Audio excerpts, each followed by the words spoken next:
Good morning, everybody. This is a special edition of the Passball Show brought to you by Pielli.com, as well as St. Aloysius Church and School in Jackson, New Jersey. We're going to try 7 a.m. We'll see how it works. I'll be on with you till about 8 o'clock today, and hey, we'll see what goes on in the world of baseball, sports, and unifying America today.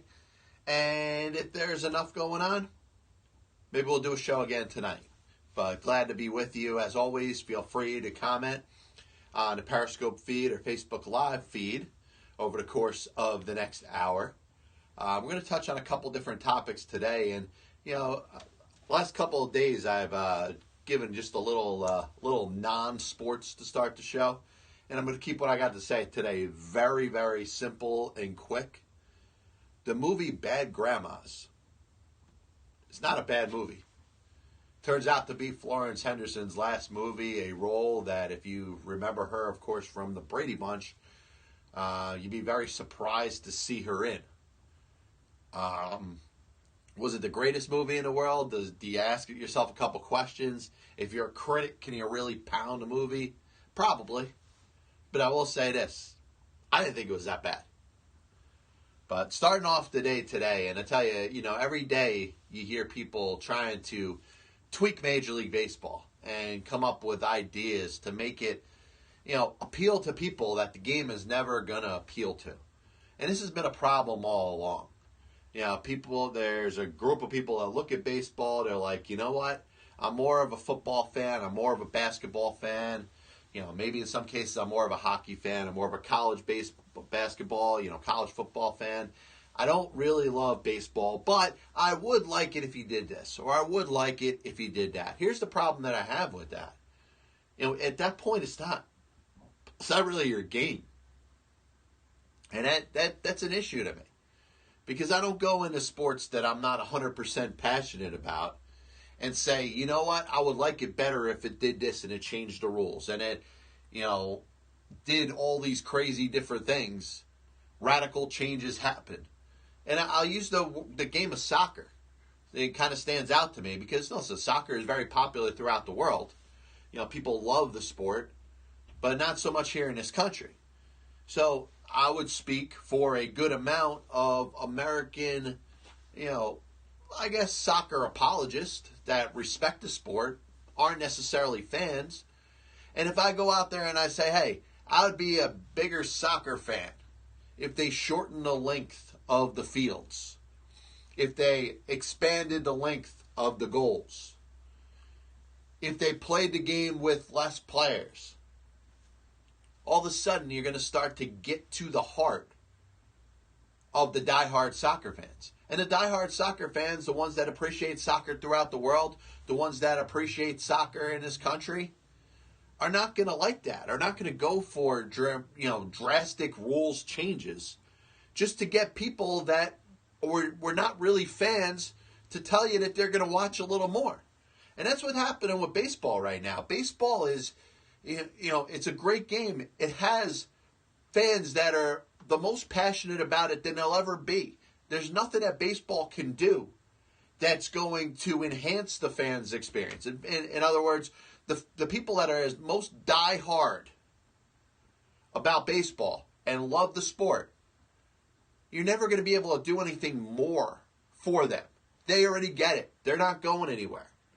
So what is baseball trying to appeal to? Baseball is trying to appeal to that fair-weather fan, that fan of some kind of other sport that, wants to draw you into baseball and say, you know what, this person that could care less about baseball anyway, I want to see them follow the game a little bit more.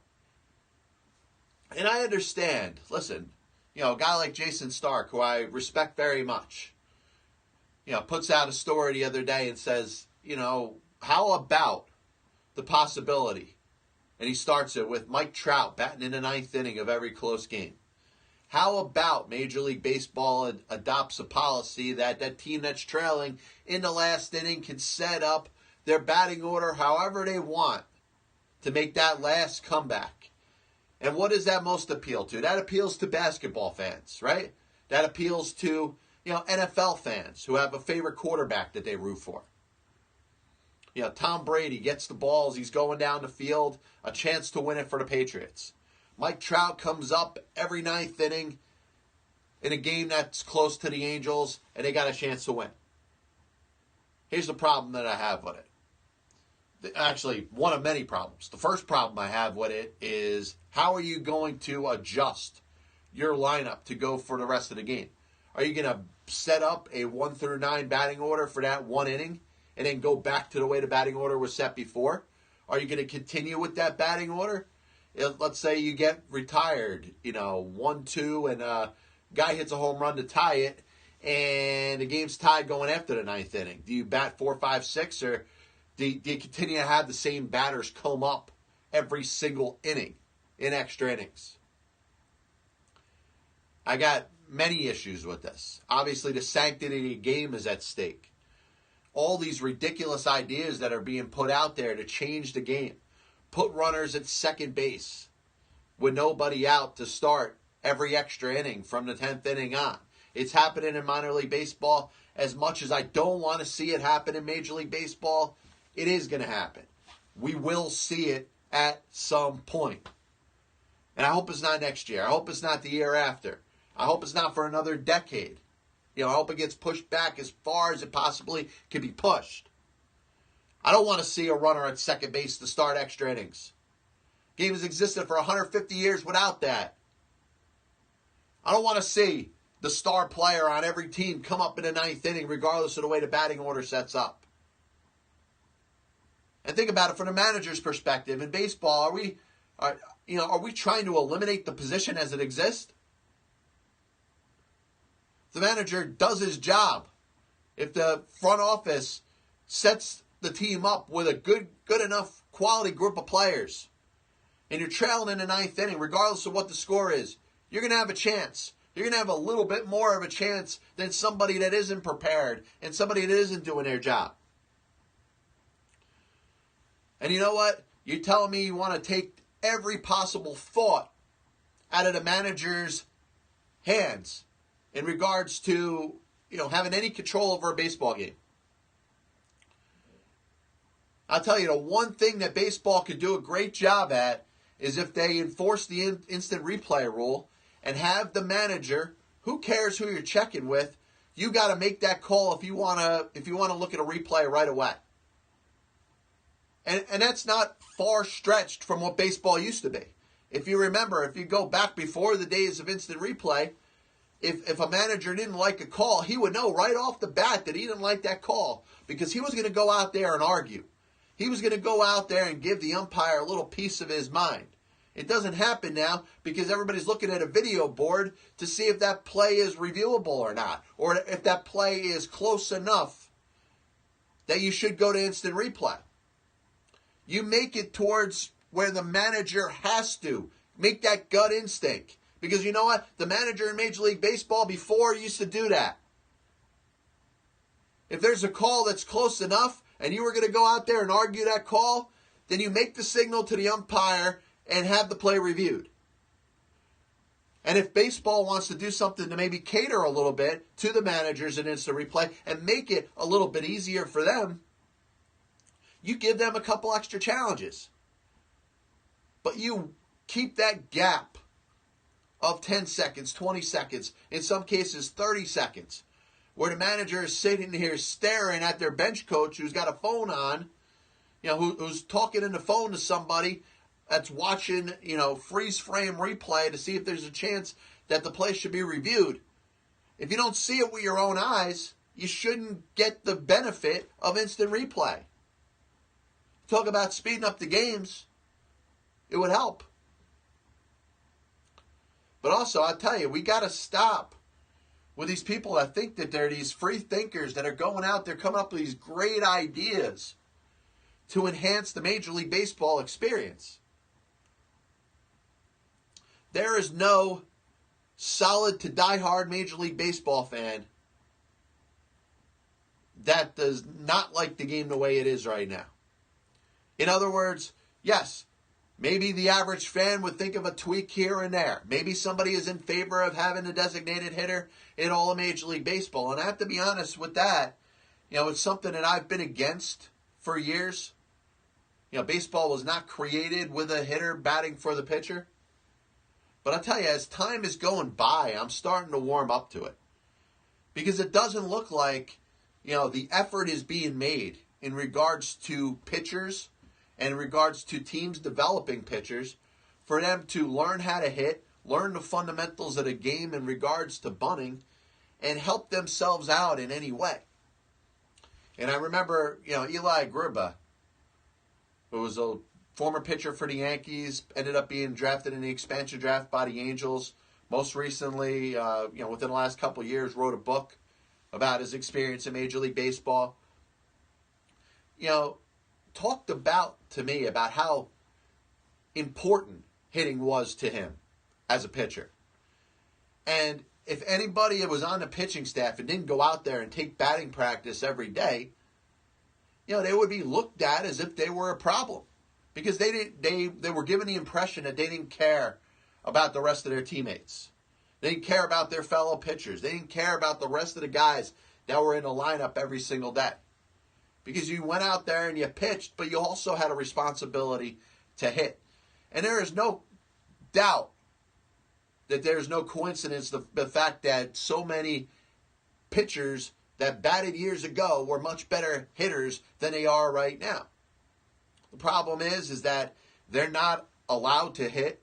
Once that, unbelievable arm that you saw, that ridiculous ability to throw, in the low 90s or in the mid 90s or in the high 90s was developed, all of a sudden, you're not allowed to take a plate appearance. In high school, you're getting DH'd for. In college, you're getting DH'd for. Now, if you're a better athlete, you may have a chance to hit a little bit more. If you heard the show earlier on in the week, I was talking about, Shohei Ohtani and Hunter Green and others like that may be two-way type of players. And how that impacts, listen, if you got a two-way player, then you should have the option of being able to use them in a lineup on the days that they pitch. And that's something that I'm a little surprised at, in regards to the Angels. And I understand. Listen, you want to make sure you take care of your guy. You went through that ridiculous courting session of doing everything you can to prove to Shohei Ohtani that this was the right place. And Billy Epler was, the right guy to bring you in. Mike Scioscia was the right manager. And this was the right team and a group to be involved with. But how about, the Angels saying, hey, this guy's on the mound. Let him take a couple at-bats. And at least after he's done pitching, which isn't going to be more than 6 innings or maybe 7 innings at the very top. Yeah, you still get his bat in the lineup for the rest of the game. But obviously, I'm talking about the opposite of what I started out talking about. In regards to pitchers batting in baseball, one or two things have to happen. And like I said, there's been people that have been on me about my stance about the designated hitter, having it all throughout baseball. And a lot of people, continue to yell at me and say, John, how can you justify a pitcher in this stage of the game, the way baseball is set up right now? How can you justify a pitcher batting? And I tell you, it's a shame to baseball, and I blame baseball, and I blame baseball down to the lowest levels in destroying the very sport that it stands for. And how we've taken a position which requires you to throw the baseball, but a position that if you think out of the 9 positions is just another one in regards to the rest of the field. And we've decided that position should only be played on one side of the ball. And I tell you, if you go back to the days of Ty Cobb and the days of Honus Wagner and Cap Anson, could they have even envisioned a state of the game where pitching would not only not become a regular position, but would become so specialized and the attention that's drawn to it is so much and so powerful that they would not even have to hit anymore. You ask George Wright and Harry Wright, could they ever envision a scenario where that would happen? Now, that being said, I understand. I mean, you got guys that, they look like they were taken out of the stands as spectators.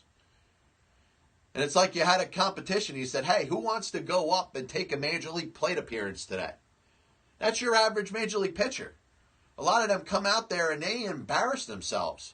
The way they look, their stature, their posture, the way they look as they're trying to swing the bat, the fact that they have no chance to hit, it's an embarrassment. It's an embarrassment to them. It's an embarrassment to everybody that's worked with them in the history of their baseball life. So I'm finally at a point where I'm understanding that maybe we should gain a little bit of traction towards the designated hitter in all of Major League Baseball. And I know a lot of people want to say, hey, well, what does that do for strategy? Listen, pitchers are screwing up strategy as soon as they put a helmet on. I mean, these pitchers, the majority of them, have not even studied how to execute a simple sacrifice bunt. Their swings are awful. If they're not going to go take any swings in the batting cages or have any sort of batting practice at any point of the season, it's obvious they don't want to bat. And you know what? Maybe it'll set up a little bit of infighting amongst pitchers. The ones that could care less about holding a bat. And then the ones that take pride in the game and are going to go after the ones that don't care to bat. Maybe it can be a choice. Maybe a manager in Major League Baseball can say, yes, you know what? I'm going to invest that position in a designated hitter. I'm going to make sure I have a full-time designated hitter, somebody that's an everyday player that I could put in that spot every single day. But I'll leave it open that if I have a pitcher that is a good enough hitter, and that I could tell as the manager cares enough about being a hitter, then I'm going to give him a chance to swing.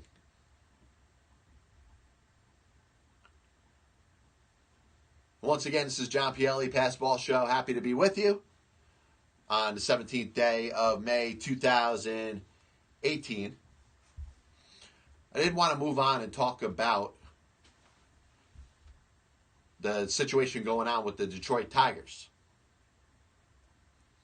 And Miguel Cabrera, who really for a good decade was one of the best players in the entire sport. And, you look at the numbers that he put up every year going for about 4 or 5 years, had a legitimate chance to be one of the best players that ever played in a game.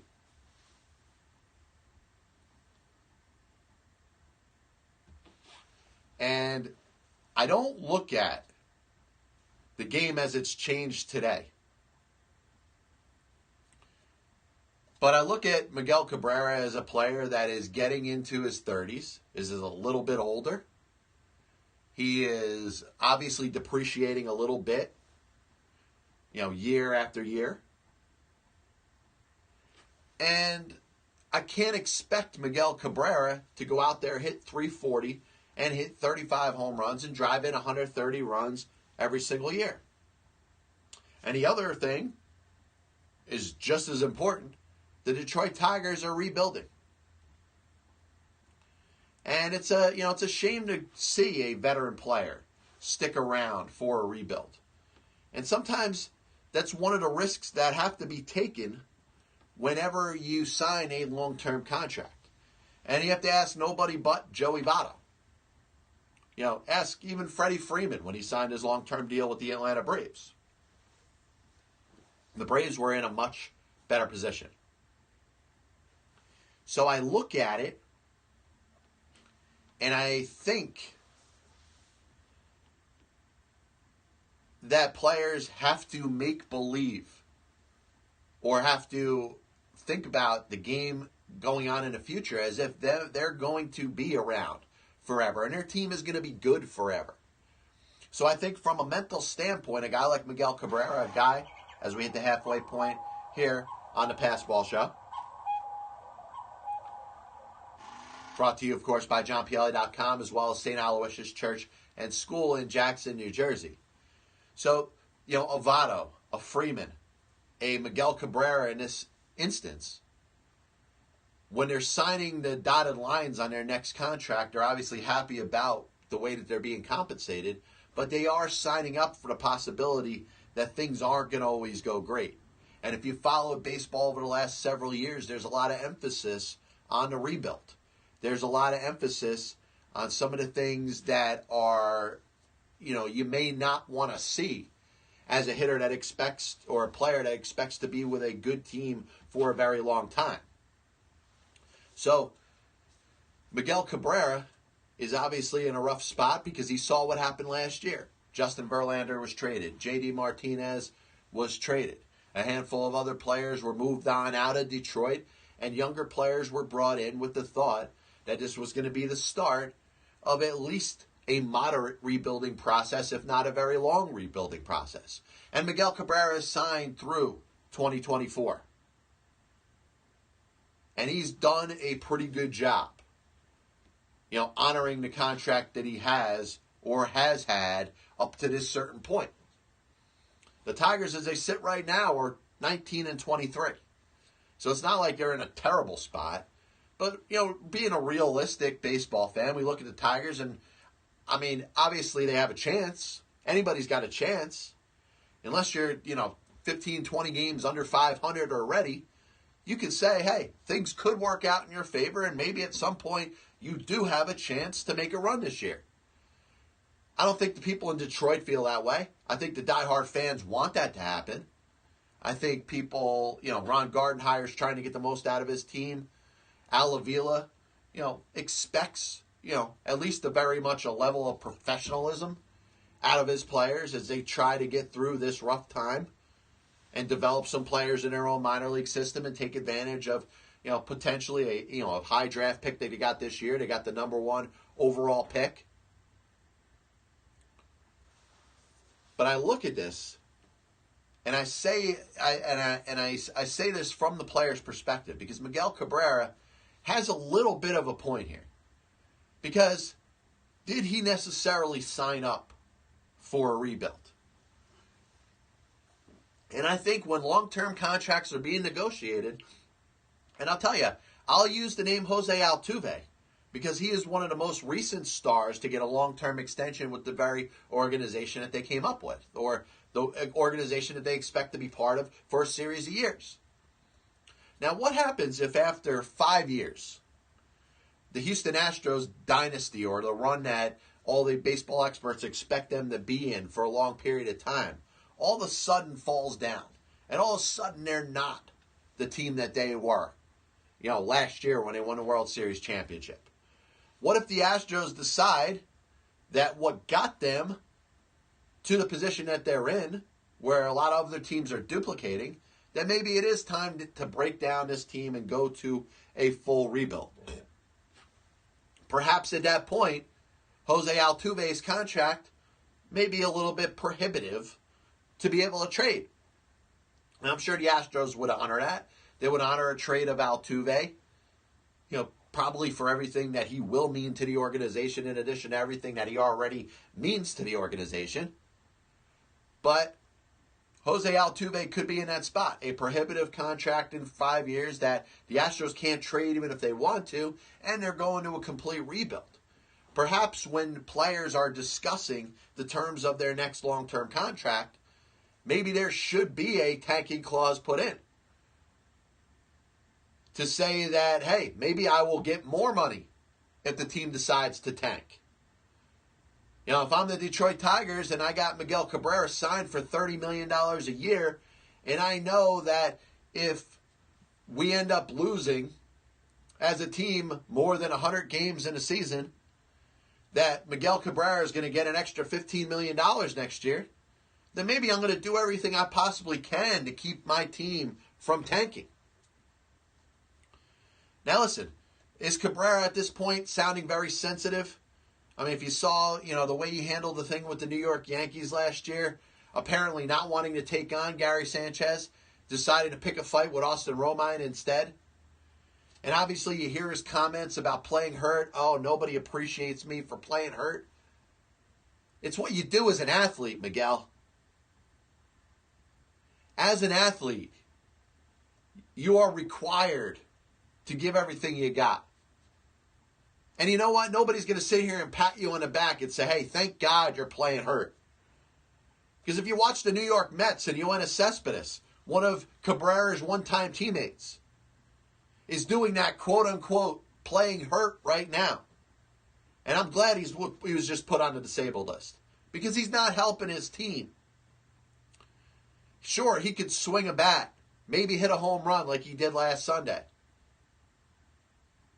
But his full body of work, you can't DH him. You can't hide him in the field somewhere. And he's only at risk of getting himself hurt even further. So Miguel Cabrera can make the decision of what he wants to do. I mean, if he is playing to a point where he's not at risk of getting hurt even more, and he's not at risk of hurting his team by going out there and embarrassing himself, then maybe he should play. But I tell you, the one thing that he needs to stop doing is stop complaining. If you're hurt, go on the disabled list. There's a lot of people on the disabled list in Major League Baseball. Some are coming back right away. Some are going to be out for quite a bit of time. Miggy's off to a pretty good start this year. But I tell you can do without the whining and the crying. If he's injured, go on a DL.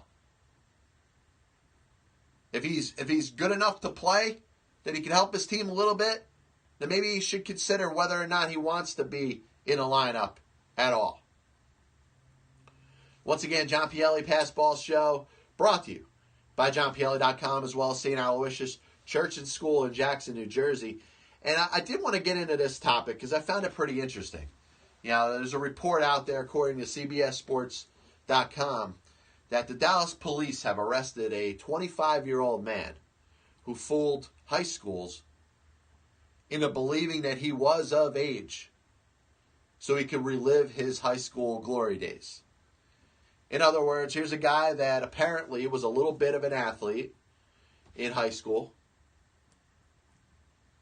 and ends up, deciding that he wants to go back in time. He wants to get into the DeLorean, clock it up to 88 miles an hour, and go back to his days in high school where he potentially, I don't know, was he a star? Was he a good player? He decides that he wants to go back and play high school basketball. Now, I mean, the easiest thing to say is, hey, as a 25-year-old, you could potentially take a shot at playing college basketball in some sort of setting. If you love the sport that much, if you have enough talent, maybe you should try, maybe a tryout to become a pro or do something along that lines. So I would guess that there are other options that exist for this man, but I don't necessarily look down upon his decision to do what he did. Now, the good thing about it is we find out that this guy was not a risk to the other students. And if there is a report that he was, involved in a relationship with a female in a high school or something, then that's going to be a bigger story. If he was, in any position to cause any harm to another student, I would look differently at this story. To me, I see the humor in it. This is a guy, his name is Sidney Beauvier Gilstrap-Portley. And the only issue that I have is the fact that the guy decides to hyphenate his last name. And there's a lot of people that do that. You know what? You may have your reasons. If you do, maybe I need to understand it a little better. I don't think guys should do that. But I digress. So this man decides, a 25-year-old who